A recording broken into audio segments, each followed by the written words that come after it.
పిలుపును మన్నించి ఇక్కడికి ఇచ్చేసిన మీడియా మిత్రులకు, ప్రింట్ మీడియా, ఎలక్ట్రానిక్ మీడియా ప్రతినిధులకు, అదేవిధంగా నా వెంట ఉండి నన్ను నడిపించే నాతో నేడుగా ఉన్నటువంటి నా స్నేహితులు, శ్రేయభిలాషులకు ధన్యవాదాలు.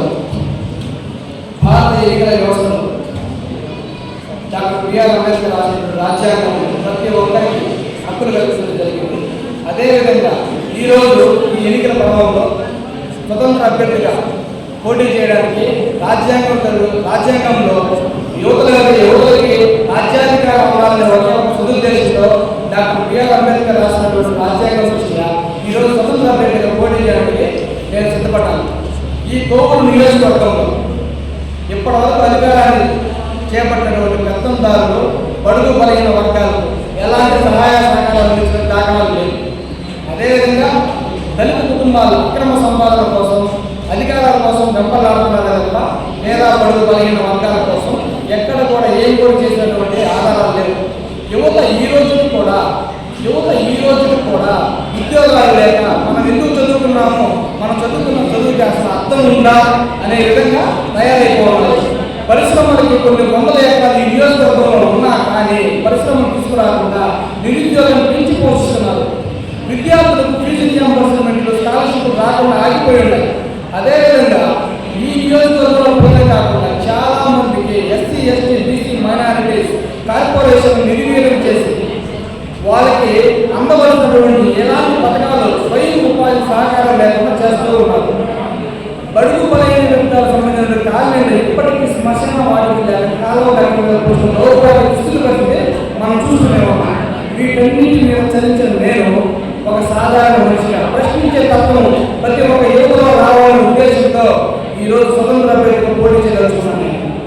దీనికి మీ అందరి సహకారం నాకు కావాలని కోరుకుంటూ నేను ఒకటే నిర్ణయించుకున్నా, గెలిస్తే శాసనసభ్యులు అవుతా. ఇన్ కేస్ ఒకవేళ ఓడిపోతే కోవూరు నియోజకవర్గ గొంతుకను అవుతా.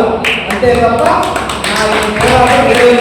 ప్రజా సమస్యల మీద నిరంతరం నా పోరాటం కొనసాగుతూనే ఉంటుంది. ఇది నేను మీడియా పూర్వకంగా తెలియపరుస్తున్నాను. శ్రీపతిరాము, నేను ఈరోజు మా తమ్ముడు కొండ వెంకయ్య పెట్టినటువంటి ఆత్మీయ సమావేశానికి ముఖ్యంగా రావడం, ఎందుకంటే ప్రజలు పడుతున్నటువంటి బాధలు కానీ, పంచాయతీలో ఉన్నటువంటి సమస్యలు కానీ, ఎవరైతే ప్రజాశ్రేయస్సు కోరుకుని ప్రజల వద్దకే పాలన అనే విధంగా ముందుకు నడుచుకుంటూ పోతారో అలాంటి నాయకులకి నేను ఎప్పుడూ సపోర్ట్ చేస్తూ ఉంటాను. ఆ విషయం అందరికీ తెలిసిందే. పార్టీకి సంబంధం లేకుండా ప్రజా సమస్యల మీద పోరాడడానికి నేను ఎప్పుడు సపోర్ట్ చేస్తాను. అదేవిధంగా ఈరోజు కోవూరు నియోజకవర్గంలో ప్రస్తుతానికి ఎలక్షన్స్ బాగా హంగామాగా జరుగుతూ ఉన్నాయి. ఈరోజు ఇక్కడ పెట్టినటువంటి సమావేశం ఏంటంటే మీడియా మిత్రులందరూ కూడా తెలియజేసేది ఏంటంటే ఇప్పటికి కూడా కోవూరు నియోజకవర్గంలో సక్రమంగా నీటి సదుపాయం లేదు, రవాణా సదుపాయం లేదు. అదేవిధంగా మనిషి చనిపోతే పూడ్చిపెట్టుకోవడానికి శ్మశానాలు సరిగలేదు. వీటి మీద ఏ ఒక్క నాయకుడైనా ఈ ప్రచార పథం మీద మాట్లాడతారు అనుకుంటే అది కలవగానే మిగిలిపోయింది. కానీ ఇలాంటి సమస్యలన్నీ ఎంతోమంది నిరుద్యోగులు ఉన్నారు ఈ కోవూరు నియోజకవర్గంలో. నిరుద్యోగుల మీద ఏ నాయకుడు మాట్లాడుతున్నాడు? అదేవిధంగా వైఎస్ జగన్మోహన్ రెడ్డి పార్టీ పెట్టినప్పటి నుంచి కూడా ఆయన అధికారంలోకి వచ్చిన తర్వాత చాలా సచివాలయాలు కడుతూ కూడా ఆగిపోవడం జరిగింది. ఉదాహరణకి ఇందుకూరుపేట మండలంలోని ఇందుకూరుపేట దగ్గర ఒక సచివాలయం కడుతూ కూడా ఆపేశారు. అదేవిధంగా వారిలో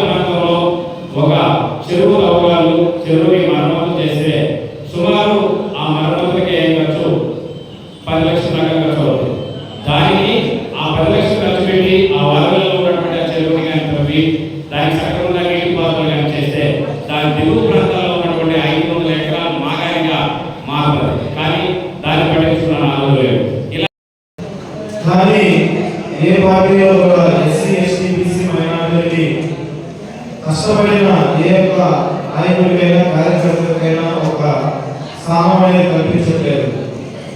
ఈరోజు ఏమి లేకపోయినా ఇంతమంది కోటేశ్వరుల పైన పోటీ చేసేందుకు సిద్ధపడడానికి విడవలూరు మండలం నుంచి మేము మనస్ఫూర్తిగా మీ సంపూర్ణమైన మద్దతు తెలుపుతున్నాం. శాసనసభ ఎన్నికల్లో 5 మండలాల్లో విడవలూరు మండలం నుంచి అత్యంత మెజార్టీ తెచ్చేదానికి అన్నకి మా శాసకులు కృషి చేసి ప్రతి గడపకెళ్ళి మేము మా విడవలూరు మండలంలోని అనేక సమస్యలు ఉన్నాయి. ఇసుక ఇచ్చిన నుంచి చూస్తే ఈరోజు రోడ్లు అవ్వలేదు, శ్మశానాలు అవ్వలేదు. మన పల్లె పొంగితే విడవలూరు హెడ్ క్వార్టర్ గ్రామం అయిపోతుంది. వ్యవస్థలే ఇదైపోయినాయి. కనుక మేము డాక్టర్ బిఆర్ అంబేద్కర్ గారి ఆశయాల ప్రకారం మేము ముందుకెళ్తాం. ఖచ్చితంగా అన్నని ఖచ్చితంగా అత్యంత మెజారిటీతో గెలిపించుకునేదానికి మా యొక్క కృషి చేసి అలాగే నియోజకవర్గంలో ఉన్న మా యొక్క బంధువులైన స్నేహితులైన అందరికీ చెప్పి ప్రతి గడపకెళ్ళి అన్న గెలుపు కృషి చేసి ఖచ్చితంగా అన్నని శాసనసభ పంపిస్తామని తెలియజేస్తున్నాను. నమస్కారం.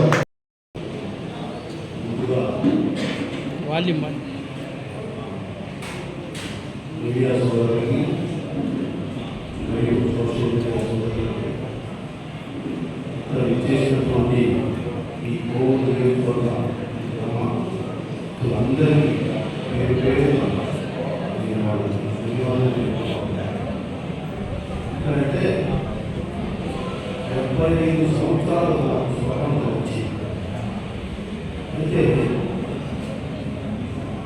బిఆర్ అంబేద్కర్ ఇచ్చినటువంటి హక్కుని ఎందుకో కాపాడుకోలేకపోతున్నాము అనే తపన తిన్నాము. ఈరోజు ఈ కోవిడ్ నియోజకవర్గంలో పోటీకి సిద్ధపడ్డ ఈ కొండా వెంకయ్యని నేను మనస్ఫూర్తిగా అభినందిస్తున్నాను.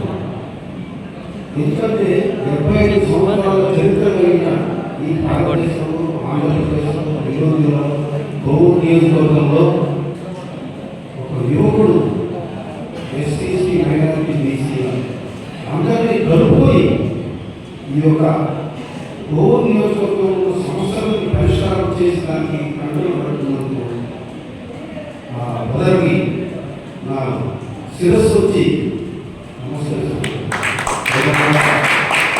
ఎందుకంటే ఈరోజు కోవిడ్ నియోజకవర్గంలో పోటీ పడుతున్నారు.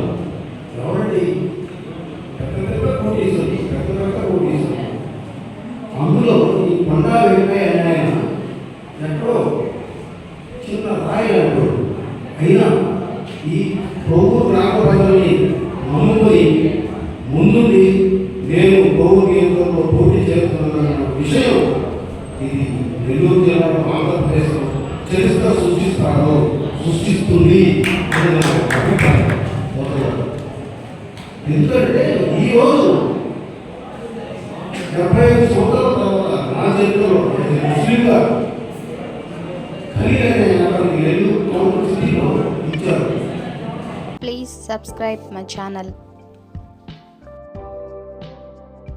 Please subscribe my channel.